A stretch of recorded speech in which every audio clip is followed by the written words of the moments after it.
léegi nag ñu ni xar bi réellement fan la jógee xar bi fan la jógee lu bëri ci góor yi boo leen déggee aussi dañuy wax ni xar yi ñu ngi koy jënde soit Mauritanie ou bien également ci biir daral yi nga xam ne ñu ngi woon fii ci Sénégal muy Touba Toul muy Mbaba garage Mbafay Sandiara donc ci biir daral yi ci boppam moom lañ ko daan jënde léegi bu ne dañ koy jënde kon ñu yaakaar ni xar yi ci troupeau toit bii rek la jóge bien que lan mooy def maintenant si on pose la question lan moo def différence entre xar bi ñuy tuddee laadum ci dayoo ci melokaan ak xaru toit biir bi mun na doon deux raisons benn raison bi moom mooy peut-être ñi ko demoon di tànn am na ay critères yu spécifiques yu nekk ci biir xar bi yoo nga xam ne ñoo xamoon nañ ko ñu tànn ko ci xar bi beneen bi également c'est lié au mode d'élevage xar bi nga xam da nga koy yar di ko sàmmi mënul nuroo bind ak xar bi nga xam ni da nga koy téye ndax loolu rek ci biir étude des races yu ñuy def dañ naan toit biir mun na def 45 kilos bu magee mun na def 50 kilos mais boo ko élevé en comme mouton de case donc le mouton toit biir peut aller jusqu'à 100 kilos donc mode d'élevage bi ak également les critères de choix yi nga xam ne éleveurs yi opéré woon nañ ko ci xar yi bu ñu ko jëlee ci biir daral bi mun na justifier réellement différence ci forme bi différence également ci poids xar yi léegi nag bu ñu jógee ci année 80 à 90 ñu seetlu ci élevage bi am na benn xar bu nga xam ni xam nañ ko léegi dafa marqué élevage bi benn kuy ndax ci kuy yooyu sax passé kuy yiñ ci xam yu marqué élevage bi bëriwul mais xam nañ ni mbay gay benn kuy bu ñuy wax mbay gay marqué na élevage bi te kuy boobu yaakaar naa bu ma juumalee mi ngi jóge ci daralu Touba Toul da ko jëndee benn vieux bu ñuy wax Ardo Fall moom moo ko jënd mbay gay boobu dinañ leen ko won photoom moom moo jur moom mooy papay Daouda daanaka buñ ci yeggee rek kii booga Daouda boobu xar yu bëri yu nga xam ne ci kër Matar Mbeng la nekk Daouda boobu moom moo leen meññ.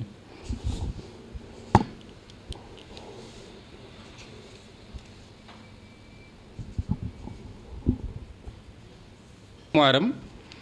donc mi ngi nii benn xeet la bu nekk en Mauritanie bu dëkk ci benn province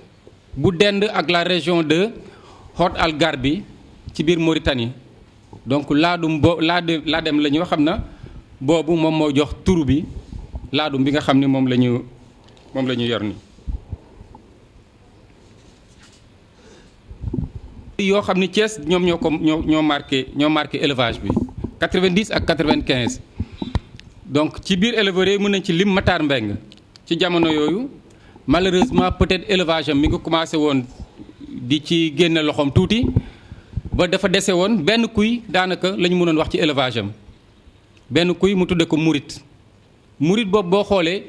xar yi fi nekk yi ci bëri moo leen jur ndax Badlin murit boobu moo ko jur murit moo jur Maam Souley moo jur mooy Matar Maam Souley moo jur Chimère kër Mbeng Chimère boobu moo jur Tyson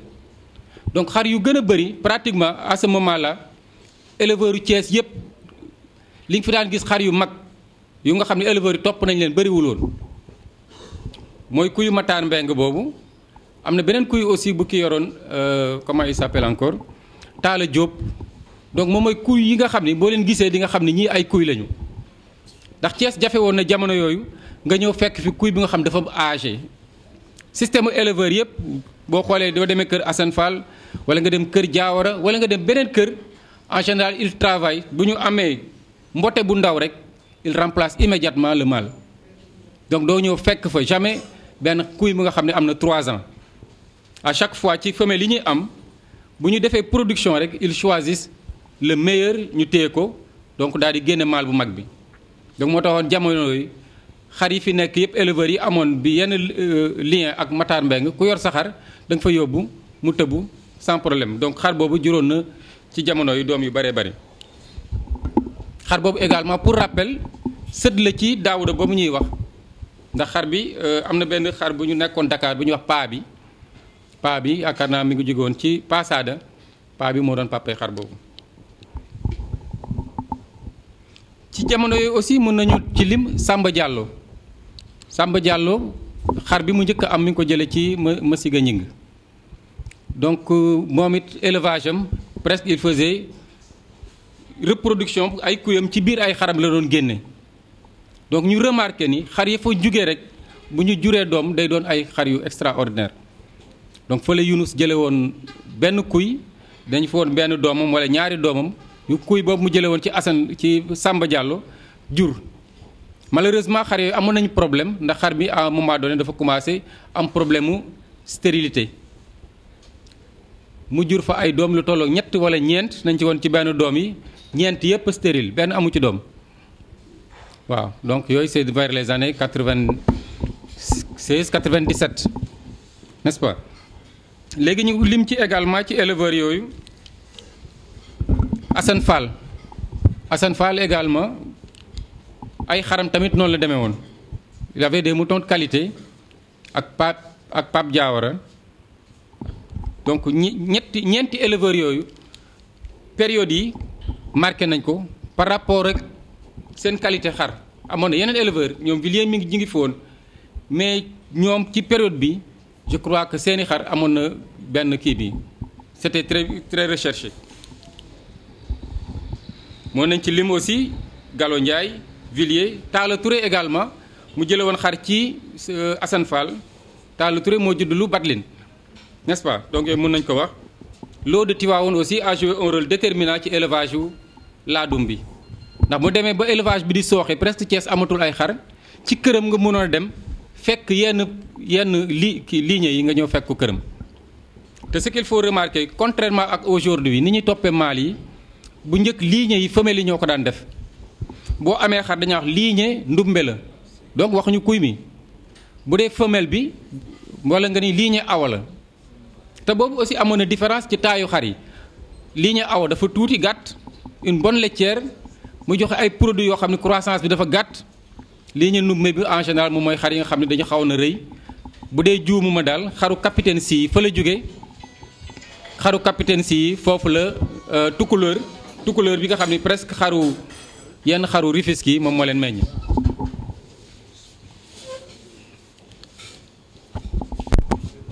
commencé également dugg ci élevage bi daal di koy bouleverse yëngal ko trop ndax am na ñoo xam bu ñuy dugg ci dara dañ ci dugg ak passion ak détermination donc mu def ci ay xarit ak ay connaissances de sorte que xar bi commencé waat amaat beneen ampleur éleveurs yu bëri ci période charnière boobu ba mu ciy dugg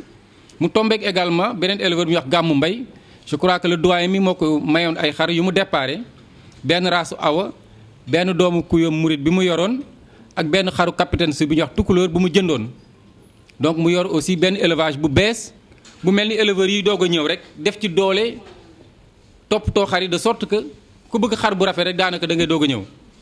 ci jamono yooyu je crois que le Amadou Ndiaye également dugg ci xar yi ak force dugg ci ak doole donc moment boobu aussi amaat na beneen regain d'intérêt parce que am na éleveurs yu bees yu nga xam ne dugg nañu ci biir xar yi.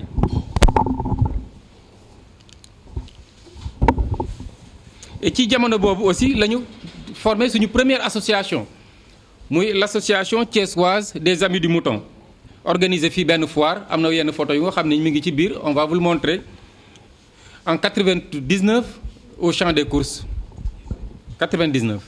c'était en 99 voilà au champ mais boobu nag avant loolu les doyens la am nañu une foire exposition bu ñu defoon en 91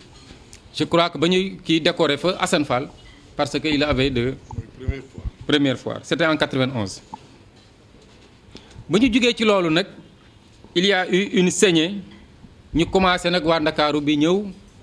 jënd ci xar yi une saignée jënd ci la ñu ñëw ndax li waral loolu kiifa ci année yooyu la ñëw kiifa xar yi ba ñuy nekk ci yenn prix yi mu yóbbu ko ci yenn prix yi dugg kër Jaawara presque yenu xar yi dem kër Assane Fall murit bi nga xam ne moo doon kuyu Assane Fall bi gën a yenu ko yenu Badlin dem kër Chimère yenu xar yi donc xar yi y avait une saignée bu nga xam ni extraordinaire donc ah non Samba Diallo dafa jël xaram yëpp ba finalement daf ko mayaat xaram yëpp la jënd ah nga bàyyi noonu rek donc xar yooyu yëpp mu jëlee ko foofu léegi nag bu ñu jugee ci année boobu 90 15 ba 80 2000 ñu dugg 2000 à 2005 2000 à 2005 nag mu amaat aussi yeneen révélation mooy docteur Ndour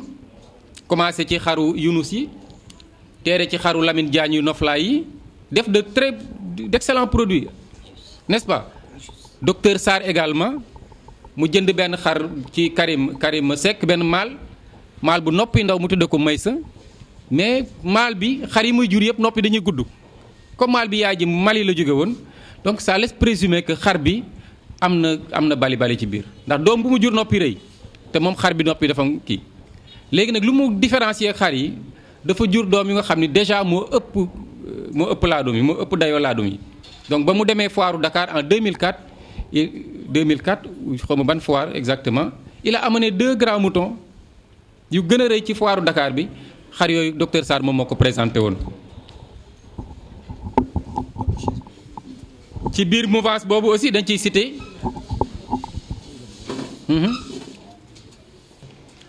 li fi nekkoon ci li fi desoon ci lu baax moo ko conservé ba pare yëkkati prix xar yi boo commencé xar yi commencé def ay millions ñu ne Villiers et cetera donc xar yi fii gën a cher ci période boobu Villiers moom moo ko gën a jaay. ci période boobu également la uude dugg ci biir élevage bi def ko à grande échelle samedi bu jot les gens venaient de partout Touba fépp kër uude donc nekk benn affluence bu extraordinaire loolu c'était entre les années 2005 à 2010 ci période boobu également le Saa Ngoone il a travaillé également ndax dafa ñëw 2004 indi fa ay xar ñu ñaawal ko ni koy indi ko fii xar mu jéngu n'est-ce pas ñëw dem ci Villiers mu jaay koo xar donc il a fait une sélection extraordinaire donc à partir de 2010 maintenant il y a eu un regain d'intérêt avec l'émission xar bi donc Thiès demoon na ce qui a fait que peut-être émission bu njëkk bi on a présenté benn mouton bu appréciable muy xaru Youssou Sow bi mu appréciable mais année yi ci des on n'a pas présenté des moutons appréciables ndax bu ñu demee ci xaru yeneen régions yi pratiquement on avait les moutons les plus petits bu dul xaru kii bi il faisait 126 kilos ba ñu ko yóbboo fële donc il nous avait très bien représenté mais yeneen année yi xar yi ñu yoroon maguñu mag bi nga xam ni toll na ni xar yi nga xam ni moom la waa Dakar ak ou bien yeneen régions yi présenté donc regain d'intérêt boobu dafa amaat ak émission xar bi la redynamisation des associations d'éleveurs éleveurs yi aussi commencé waat di yëngu ci boo xoolee ci la foire yi commencé waat gën a bëri waa Touba aussi gën a ñëw waa Mbour waa Tivaouane ñoo ñëpp gën a jox élevage bi seen gëdd donc à partir de 2000 daal am nañu ay maal yu ñu jotoon a cité à partir de 2000 maal yi nga xam ni frappe kii nañ fi feeñ ne fës nañ fi mooy maal yi jógewoon ci docteur Sarr comme moom à un moment donné ba muy nekk Diourbel dafa def une élevage industriel xar yi bari il te sortait beaucoup de mâles mooy famille Chassilon yooyu donc loolu marqué nañu élevage bi bien sûr am na xar yu leen nëbb léegi mais am na période bu yàgg xaram yi donc marqué nañu élevage bi les mâles de docteur Ndour ndax dafa jëndoon benn mâle bu ñuy wax Birima boobu doomu Mansour la Mansour Fadam bu Jibi Wàdd moo doon papaam donc ba mu koy fi la ko bàyyi Mansour boobu moo jur Birima moo jur Buur donc ils ont fait mâle boobu def na ay produits fii yu extraordinaire Tyson mën nañ ko citer aussi comme mâle yi nga xam marqué nañu Thiès mais Thiès li mu fi marqué moom mooy femelle yi mu fi jotoon a am à Thiès il a fait plus de meilleures femelles que de mâles ba mu demee Dakar aussi il paraît chez Mansour Mbodj première génération bu mu def yëpp comme ni kii def Soleil il a fait beaucoup de mâles yooyu également presque moom moo tas ci élevage yu Dakar bi yëpp Badline aussi pour le citer malgré loolu yëpp ba léegi ñi ngi wax comme li fi waa ji laajte rek waaw d'accord nañu def yooyu yëpp def nañ ko fi mais laadum réellement moom mooy lan naka lañ koy ràññee nu mu mel bu ñu gisee luy raaj lu ñu ko mën a ràññee ak beneen xar bu nga xam ni nekkul laadum. léegi boo ko laajee éleveurs yi réponse bi éleveur bu mag bu mu mën a nekk boo ko laajee réponse bi daal du loo xam ne day mun da ngay dem mën ci jàpp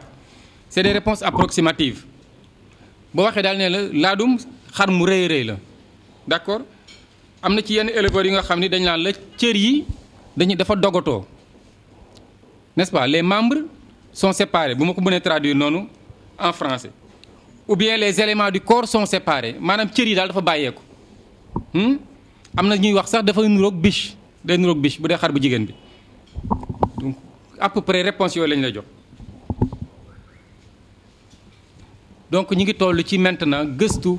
naka la ñuy mën a def ci lu wóor pour mën a wax ni laadum mooy lii éleveurs yi ci seen xarañte commencé nañu nag di natt xar yi de sorte que tey mën nañ la wax à peu près laadum nii la war a guddee nii la war a njoole mensuration yi la mën a am donc loolu commencé nañ ko ci émission xar yi ñun sax def nañ ko ci suñu foiru 2004 bi ba ñu pesé xaru Pa Massiga bi mu raw il faisait 139 kilos moo doon premier ñu tegaat ci beneen xar bu jógewoon ci Daouda Senghor El Hadj Diouf il faisait 120 kilos il avait 2 ans amoon nañ beneen xar Jeylaani il faisait 117 kilos donc ñett ñooñu lañu trophée woon mu pesé woon nañ ci foofu ci jamonoy xar yu bëri il tournait autour de 100 kilos donc mesure yooyu c'est vrai que commencé woon nañ ko mais léegi à peu près éleveurs yëpp ku ci nekk mi ngi yor sa toise wala sa centimètre di mesurer régulièrement da nga dem ci benn éleveur chaque mois chaque 15 jours mun na la jox ay mensuration ay poids am loolu boo demee kër Sidaat Diop da ngay fekk boo demee ci kii nu mu tuddati bergerie yi bële ñoom Tidiane nu mu tuddati Khadim Thiam da ngay fekk dañuy mesurer régulièrement ñoom docteur René il mesure dañuy peser seen mbote yi bu ñu juddoo à chaque fois dañu leen di mesurer di leen peser pour déterminer nit ki race bi mu nekk wala xar bi race bi mu nekk wala fu mu jugee jarul sax ngay xool tànk bu la wanee tànk doo xam bu la wanee yaram bi mais bopp nit moom foo ko gisee wala bopp xar di nga mën a askanele ci giir bi wala giir bi donc ñoom commencé nañu ci liggéey ci bopp dañu présenter résultats yi ñu jotoon def ak ci baatu xar léegi nañu indil yenn résultat mais n'empêche on va pas attendre ñoom ñu pare bala ñoo dañ leen initier ci liggéey bi ñu waxtaan ci loolu yëpp loolu daal la ñu amoon ci kii wax buñ ci mën a wax tey je crois que yaakaar nañu répondre ma trop ci question bi mais porte ouverte la pour inviter ñëpp ñu liggéey ci pour ñu mën a wax lan ëllëg lan mooy laadum je vous remercie. nekk fii toujours ñu may ñu tuuti si historique gu laadum bi wax ñu aussi seen xalaat. waaye suñ ko tàllalee suñu loxo ni bésub tey mu may ñu lu ëpp liñ ko ñaanoon ñu sant ko te moo di ñun ñëpp éleveur góor ak jigéen mag ak ndaw ci xol bu laab te rafet ñu ubbantey xol daal di weccante ay xalaat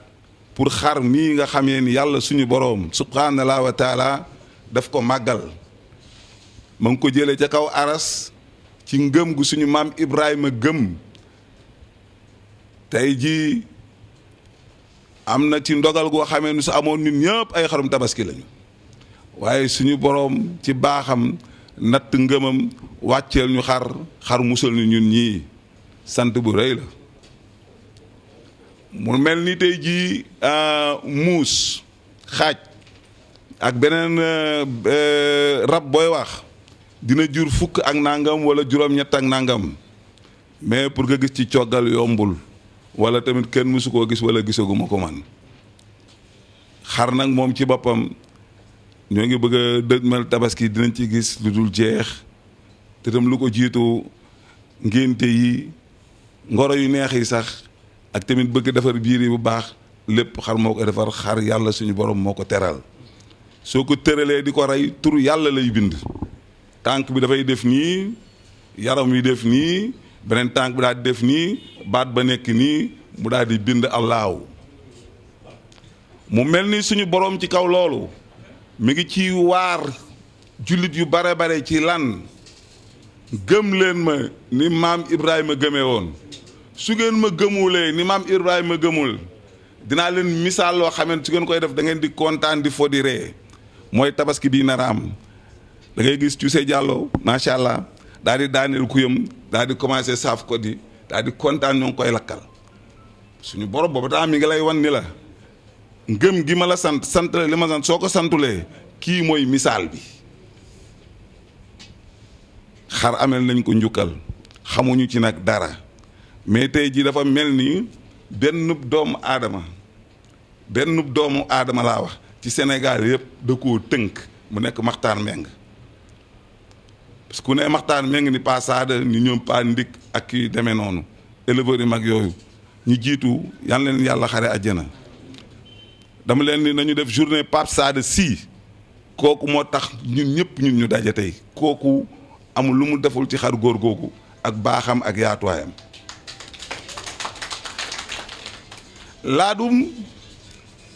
du ñu ne laadum nii lay mel dañu naan laadum lan moo ko wutale ak xaru mbett moo gën a gàtt ka laadum nu mu mel benn jotuma présenté sa bopp man la Chimère Diaw li ma ci dugal Makhtar Mbengue mii la mu nekk histoire bu rëy buy expliquer lu rëy moroomu éleveur am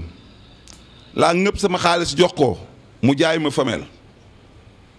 mu ni ma su waxtu tëbu jotee na nga ñëw ma xajal la nga tëblu jot ma gàddu xar ma daw ca moom mun ma mënu ko ma agsi ci Makhtar Mbengue mënu wàccel na gaaw mu wàccee kuyam di murit daal di tëb xar mi jur benn xar bu ñuy wax Mam Souley moo jur Chimère moo jur Tyson lii moo ma boole ci élevage moo tax nit war ma ci nit xam ma ci moom it yaatu gi mu ci yaatu woon mu nàmpatal ma ci tudde ma muñ la ma tudde woon parce que ba ma jëkkee jot kuyam xool ko man maa ci jëkk a fay 1,5 million mi ngi nii rek Pape may sa daa tëj gémmi ñi ma 1,5 million ma ne ko jaral na ma ko parce que dama yàkkamti il fallait ma jaar ngi ñaari affaire pêche wala élevage ma dem di ma xamee ni comme que mënuma fii Thiès laa dëkk naa dem jàngi élevage pour ay mën a mucc lii moo ma ci boole mais kama bañal aussi dellu si waat na tam tëblu sax ca kuy ma mais du ngeen ko li ma leen wax ca njëlbeen da ngeen koy effacer daal di dëggal leneen moo di maanaam lu waroon a am suy am day mel ni suñu borom da ciy indi lu mel ni yàq fekk na du yàq parce que booba temps su ma bàyyi woon kuyam tëb Mam Souley moo ma jur Chimère jur Tyson jur Maktoum du doon am kon nag dañ ko rafetal mais dama leen ko wax pour expliquer leen ni leen xolu labyrinthe yi ci la am war nañ ko tamit yaatal suñu biir ci éleveurs yi jëkk a jóg dem di nii ak li ngeen di wax ni def ay recherche am ñi ma ci jiitu barewul mais nag bon tiitaruwuma ko woon bàkkoowuma ko woon dama ko doon def parce que élevage dafa mel ni équipe de football su dee góor rek mooy football dinañ ko dugal but yu bare mais su dee avant-centre mooy football rek dinañ ko dugal but yu bare aspect collectif la waaw amul kenn koo xamee ni ci élevage mën na tëb yëkkati loxoom fii ni man élevage maa moom samay xar maa ko def ñu mel nii dafa jaar ci xaru jàmbur xuus jaxase leneen ak leneen mu indi leen am déet bon kon ci gàttal lan moo pour ñu mën a expliquer parce que dafa am lu xew man dama ci duggoon génn ci jóg ñëw di ci duggaat am na phase bu ma mën a wax am na lu ma mënta wax bi ma ci dellu seetam am na tam lu ma ci constaté su doonte tamit sooy wax tam ba tey dem ci affaire prix ci affaire xar man maa ci jëkk dugal xaalis man mii Chimère Diaw vieux sëy laa jëkk a jaay benn kuy 750 000 francs xaru gàmmu mbay la man maa ko jaay vieux sëy bi nekk Castor 750 000 maa jëkk a jaay femelu Galo Ndiaye 1 million ku ñu wax Birahim Ndiaye transitaire bu nekk Colobane jaayaat ko xaru Tamba Diop 1 million kon million ci man ci xar ci man la jëkkee amul importance tey laa gën a kontaan bi ma dégg ni ñoo ngi jar 60 millions xar nag dañ ko wax dañuy wax parce que dafa am lu xew éleveurs yëpp dañ doon nelaw mu am ku tëb xëpp leen ndox yàlla ni leen jóg leen lii la macha allah mu def ci tam exploit yu rëy mu rafet neex lool neex trop tam ci xool ak tam gis-gis ak bëgg-bëgg mu ci indi alal ji ñu di ko wax Abou Kane il a tous les mérites de l'élevage suñ dee décoré wax dëgg fi yàlla ginnaaw suñu maître yi Abou Kane moo am mérite bi gën a rëy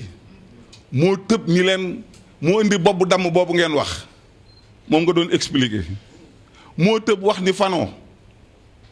moo tëb wax geen tey mu ni maturation lu indi bobbu damm bi ak fano bi ak geen gi wax na leen ko nëbbu leen xelam ak xalaatam ak expérience am nee na leen moom ci ay asawat la ko jëlee mi ngi ko jëlee tamit ci tamit ay bali effectivement soo dee xool ñoom la seen bopp damm ñu am fano am geen mais am nañu benn défaut su doon te lépp moo warul mat lii moo indi ngay gis yéen seen xar yi soo visité bergerie yi ñu sàkkal mbote yi benn ruq bu ñu fay teg lekk ak naan ñu cay barastiku dem di lekki parce que amatuñu soow la ñu dul am boog wala boog man xar ya ma xamoon sama kilifa gi Matar Mbengue ñoom ñi di ko doon yore suñ doon feral ba juróomi yor ba dañuy sax gis beneen mbote sax mais meew maa ngi taxaw nii léegi meew amatul ci xar bon NMA xuloog naa ak moom fii jàppante naa ak moom fii li ma jàppante ak moom c'est à juste raison loo xamee ni tamit dafa koy avancer moom NMA dafay avancer NMA benn ñaareel ba tamit di ñu avancer ñun éleveurs yi te nag du dara dama leen xupp noonu pour que ñoom seen bopp ñoom ñu daal di defaru parce que su ëllëgee su ñu dee song ñu xam tam nu ñuy songe benn dama leen yéen dañoo toog ak yéen ngeen wan ñu 3 heures d'horloge wan leen ñu lu dul ay nag yoo xamee ni su ngeen tëbee ni leen France lañ leen gi tag yooyu man mosuma leen gis naa leen nag ci Cuuse Jàllo mii ñu nekk ay jure moom béliard ñuy naan ay 120 litres ndox dégg nga am ñu dem ba naan à boulevard kii ñuy wax ñu toog di xaru laa dum ñu ne ñu xaru leen ma ne nii man leen yéen su dee seen ndékki bu neex bii ngeen ñu jox wala seen añ bi moo tax ngeen ñu bëgg a dajale pour dëggal lii kiiwul dëgg léegi da ngeen waroon jël suñu xaru ak suñu nagu normal yi ngeen firmeel ñu ko wane ni fii ngeen leen jële kii te kan yéen tamit da ngeen war tamit di jël tamit di jënd ji ci éleveurs yi parce que éleveurs yi seen xaalis yi yéen lañ ko jox man leen lu ko weesu lool tamit seen saag yi dee leen ci def tamit date de péremption bi parce que léeg-léeg seen aliment bi dana varier ñu jox ko suñu xar yi ñu faagaagal ñoom docteur Diallo di jaabante di piquer rek bon ñu jàppante nañu nag tuuti bon ñu wax ñu ci affaire lu ne bon mais loolu lépp dama ko defoon tamit parce que vraiment du woon leen lu dul pour xupp leen ci affaire boobu pour tamit nu ñu parce que man dama bëgg xar dafa sax ci man bon mais ñoom tam jàppewuñ ko dara parce que un de leurs responsables un très grand champion ku ñu wax Xaadim dem naa jóge naa fii ba Ndar dem di visiter ji ay xaram kon ngeen xamee ne xar dama koo bëgg yaa ngi may dégg mais bon loolu lépp jàmm la rek quoi bon léegi nag lan moo wutelee ci sama gis-gis parce que man à part Matar mee ngi nii man maay éleveur bi jëkk a dem Mauritanie ministre de l'intérieur Mauritanie neen loolu daf ko jaaxal c'est sur recommandation du gouvernement sénégalais mu ne man dama foogoon ni monsieur Diaw tu me parles un problème d'état toi tu me parles un problème de mouton mu ne ma yow mouton nga may wax ma ne ko waaw ma ne ko oui parce que bon on dit que ni comme que yéen ministre de l'intérieur ci yow la ñu mën jaar bu kii mu ne ma attends j'en ai gis nga loolu professeur suñ la ko wonoon sa pièce yëpp day daanu xar ma nii la toll comme mbaam xoox nii de gàtt nii laa la wax waaw bopp ba nag dafa rëy dammul de nii nag la sax def moom faf mais soow ma moom bare na loolu parce que nee na soow mi ñoom wax dëgg ci yàlla ñoom moo tax sax ñoom ñuy sàmm xar mi ci la ñuy ratt pour kër gi wàcc li ci des mbote mi nàmp mais njoolul guddul kiiwul kon man ci sama expérience bu gàtt ak sama xel mu tuuti mi gàtt mi lan moo wutaleex laadum ak xaru mbedd la ñuy wax parce que léegi pour nga tëb ni léegi laadum am na dana jafe parce que dafa am ñaari mbir yu am ci élevage dafa am li ñuy wax métissage bokkul ak croisement arrangé wuñu ñun ñëpp ci kii ku fi def croisement doo jaay sax 200 000 waaye ku fi def métissage nag ñëpp ñëw seet si la ah su ngeen delloo seen kër ngeen xool seen xar yi nopp yaa ngi toll fii gudd fii waaw yooyu lu mu doon laadum amu ko woon laadum mosul am nopp bu gudd ba nii bàcc nii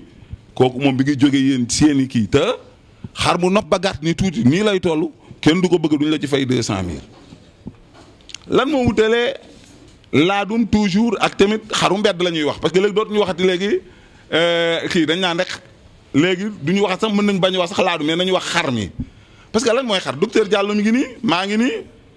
kii moo ñu jëkk défier ci loolu ñu naan ko boobu temps état civil xar yi man dama ko doon topp mënoon naa wax ne man maay mairie ba lu nekk naa ne xar bi bii ko jur leneen lu tugg man la baaxul sa sànni bul ko jege docteur Diallo yéen a ngi tardé couragé leen xar yi couragement boobu moo am tey te pour tàqali ko ak suñu xar yi dina jafe ana ku yiñ fi coow suñ ko toppee couragement ba dugg na ca mais laadum li gën a solo ci moom premier critère laadum à souligner de 3 traits doomu bàyyi saada si nga ne moo di xar ma day am wet xar premier critère mouton de race na am wet balaa ngay jëkk a ñëw ci bopp bi ah bon yow su bopp ba defee nii mu toll nii gàttaay na nga naan kii tamit dara mais wet gi kooku moom duñ ko sàcc deuxième critère laadum soo ko sànnee bët bi moom moo di bopp ba nag moom mooy ca la li ngay wax nag soog a nag ñëw ah bopp bi nag léegi bopp yéen bi ngeen jël léegi ak bopp bi doon am ak bopp yi doon am gaa bopp yi dem yooyu amoon na nekkoon na tam ci xar yi jaxasoo nañu ak tam bopp yi am ñii tam lañ doon def gudd nii mais bopp bi nag lépp luñ ci mënti wax bopp laadum day rëy waaw xar su bopp bi ndawee rek raas ba des na waaw ngay soga nag yow sànni sa bët ca fàll rek waaw hauteur ba amul solo ñëpp mais tey jii yéen mérite bi ngeen ci am moom mooy fexe ngeen ba xar di yóbbu nit màkka xar léegi dana tabax kër tabax dana xar dana jënd oto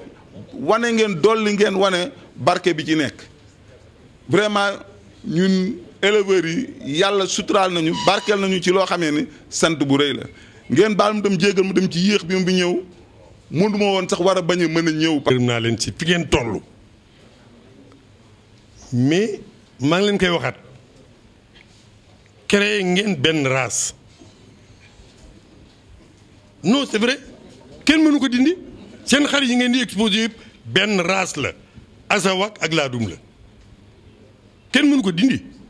yi ma gis ngeen koy wane yëpp kenn du ma wax ni laadum la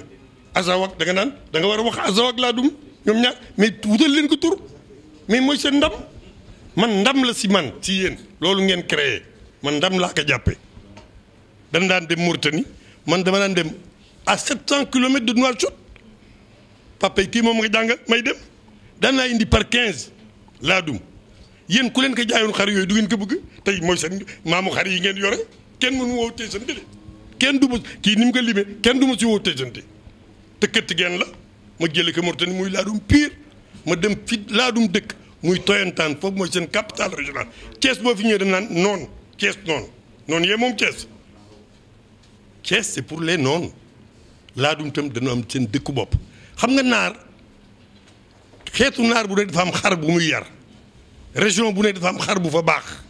bu fay dox bu baax am na xar yoo xam ne gisu leen fii te xam leen fu mu am ci Mauritanie mooy xar yu cuxur yu ñuul yooyu te xam ngeen ka pourtant yaru leen ka de am na fu mu am ci Mauritanie am na ñoo xam ne Mauritanie moom rek leen bëgg kii papaam moom rek la bëggoon ndax dafa bari soow mais li ci maire wax seen xar yi rafet nañu man day encouragé naa leen apprécié naa li ngeen def parce que da ngeen def benn pas mais benn problème rek moo am bariwul soow ñun suñu xarit naan ko wutal soutien-gorge mi ngi nii duma bàyyi kii boobu fekk xalal la soutien-gorge ndax soow mu bëri ween yi di buubu mais léegi amatul boo xoolee fàllare seen fàllare xar yi ak fàllare xar yu jëkk yi bokkunu c'est diamétralement opposé moo tax bi kii bu may wax da bopp bi dafay def nii loolu yéen a koy indi loolu mooy création yu bees yi am man daal abu loolu bu doxee ba yegg fii yow la wutal leen ko tur ni lii mais loolu du laadum azawak ak laadum ngeen boole indi benn xar wutal leen ko tur mais kooku ndam la man ndam laa ko gise de man ndam laa ko gise bu ngeen ko wutoon mais xam nga booy def recherche il faut être rigoureux très rigoureux li ngeen bëgg a def nag man d'accord naa ak yéen mais da ngeen di bot di woon te bot di baaxul am na noo xam ni docteur Diallo dégg naa mu wax ko bot di baaxul am na ñoo xam ne si lii la ñu yem te bëgg nañu xar am na ñoo xam ne dara dugg leen su passion comme man le plaisir sama plaisir des yeux ak sama âme loolu laa si duggee si xar donc man daal je vous encourage et naw naa leen bu baax a loolu tax ma dellu si waat mais sama yaram mayuma wér bu ma ñëwee mais naw leen ak li ngeen liggéey ni ngeen ko liggéeyee ba mu yegg si ba fii moo tax ma dellu si waat abu wutal leen ko tur docteur Diallo les scientifiques wutal leen ko tur lii ngeen liggéey kenn amul lu mel nii fii boo doon dem fii ba France seen poids yi ngeen am tubaab bi amuñu ko de man damay nekk ci net bi di xool xar fu xar am mais azawak man dama dem ba Niger ñoo ngi Niger dem jënd xar dugal ci avion indi ko mais bi ma ñëwee azawak bi bariwul soow rek laa ko bàyyi Baro Mbaye du ma bàyyi ma fen les premiers yi ma ci def dama leen may yëpp ndax soow laa si gisul man bu ma yeewoo taratuma sama xar ndaan si amaguma xar mais yéen du ngeen rat da ngeen di yar rek du ngeen rat loolu mooy problème bi mais daal yéen a ngi si loo xam ne kenn amu ko def ngeen jéego bu rëy boo xam ne ñun defuñu ko man xam naa ne li ngeen def ñun defuñu ko man de defuma ko te kenn du tudd xar te dugg loobu si kenn jamais jimee rek nii keroog bi muy ñëw sama kër di indi xar ma ne ko toogal rek daa fi am loo xam ne tey jii kenn amu ko mu mer ma ne ko indi xar bi mu ñëw tegu ma ne ko bàyyil ma ko fi ba mu tëb ba jàpp. ñu taxaw ak président Abou Kane président FENAFO président mën nañoo xamoon lan moo waraloon woote bi tey. waaw tey li ko waraloon mooy FENAFO da doon dérouler programme annuel am si biir programme bi lu si ëpp solo mooy tournée nationale bu ñuy def. mi nga xam ni day manifesté wu par des journées scientifiques yu ñuy organisé dans toutes les régions donc région de Thiès la ñu dooree moo waroon ñu ñëw fi tey àndax nag suñu sponsor NMA bi nga xam ni pare nañu pour accompagner la FENAFO pour def journée scientifique bi waxtaan si thème yu bëri sur par exemple la nutrition des animaux sur l'environnement des animaux sur les vaccins et autres nutritionniste vétérinaire bu NMA docteur Konaté nag moo ko doon animé deuxième partie bi ñu si doon def un grand panel sur la caractérisation et l'homologation du laadum maanaam nu ñuy mandargale laadum bi ak nu ñu koy reconnaître boobu tamit ñu xarañ ñu mel ni ay docteur Diallo ñoom docteur Konaté encore ñoo ko animé ak ñu am vraiment une belle surprise ay doyen yu mel ni Matar Mbengue doyen Chimère Diaw ñëw vraiment gratifié ñu d'une belle leçon historique d'histoire par rapport à l'origine du laadum donc loolu moo nekkoon suñu tànku tey. jërëjëf président ñu ñëw fii ci Thiès résidence JB ñu gis lan moo tax mun nañ laaj lan moo tax maanaam ngeen choisir première édition bi ngeen defee ko fii ci Thiès. Ben wax naa ko tout à l'heure Thiès c'est symbolique parce que déjà laadum fii la soxee ko le vieux Sadassi bi nga xam ne c'est le précurseur fii la nekkoon te fii la gën a développé wu balaa muy law feneen ñun ñii bi ñuy door fii lañ doon ñëw di puiser di yóbbu leneen li aussi fédération FENAFO li may wax yi c'est des simples coïncidences FENAFO aussi fii lañ def assemblée générale constitutive en 2011 maintenant rax si dolli nag mu suñu waxee en dehors de Dakar la capitale Thiès mooy région bi nga xam ne moo ëpp éleveur laadum comme wala ovin yu def yi daal donc yooyu yëpp bokk na ci critère de choix yi nga xam ne moom yu tax ñuy commencer fii mais c'est surtout le symbole. mais président nga woote ñu gis ne daanaka axlu élevage yëpp wuy si ñoo doon laaj loolu ban impression nga si nga la def daal. waaw mais loolu dama siy bëgg lool parce que woote ñu wuyu si la yombul surtout que lu si gën a neex ñun la waa Thiès waa région de Thiès la ñu woo daanaka waa Mbour Thiès ak Tivaouane mais région yëpp a ñëw gis nañ fi waa Agaro de Kaolack gis nañ fi waa Reptel waa Aspem de Saint-Louis gis nañ fi waa GPROC de Louga gis nañ fi waa Aled de Touba rax si dolli gis nañu aussi waa Adam de Dakar donc ñoo ñëpp déplacé wu def déplacement fi ñuy jógee ba fii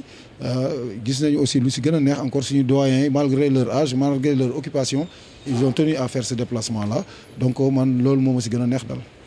waaw jërëjëf président xam naa dernier mot nag ak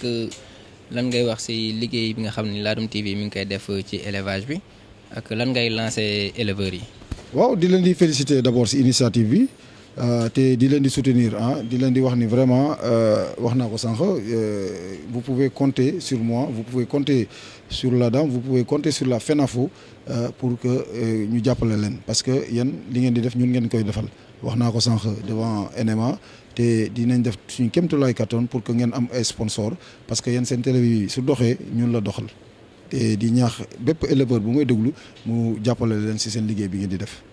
mbokk yi téléspectateurs des internautes du Ladoum TV li leen indiloon tey ñëwoon fii ci Thiès ci journée scientifique bu FENAFO indi leen fi lépp loo xam ni maanaam jëfee nañ ko fi wala ñu waxee ko fi rek ñu indi leen ko fii ci seen télévision te télévision Ladoum TV jërëjëf xam naa ba benn yoon ci yeneen programme